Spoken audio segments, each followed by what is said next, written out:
Many emerging markets are floundering, Andy. Let's take a look at Indonesia. The Jakarta stock market up 10% so far this year.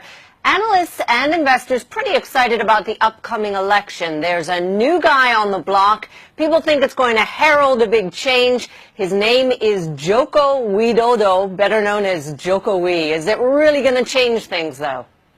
Well, Tara, what I am arguing is that the election may not answer the investors' prayer.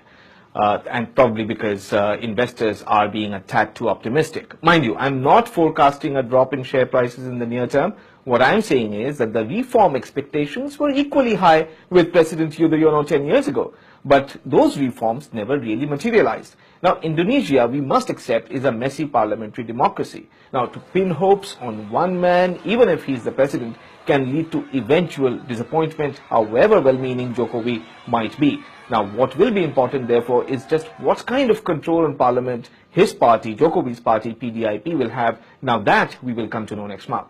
Politics, interesting, important. Joko, a very populist man who might change things if he's elected. But commodities, that's what it's about in Indonesia when it comes to the economy. And we all know that China's slowing down, so demand is shifting as well. It does beg the question why Jakarta stocks are so high. Yes, Sarah. Now, Chinese demand is indeed important, and it is indeed slowing.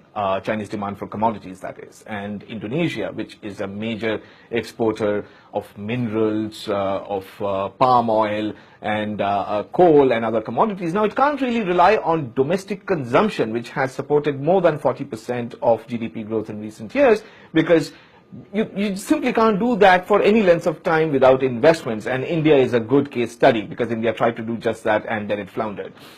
Because what happens is that when you do that, you basically prop up consumption with wage growth running faster than productivity growth, and that's inflationary. And we do know that just like in India, inflation expectations in Indonesia too aren't always well anchored. So improving the investment climate, I beg your pardon, is absolutely essential.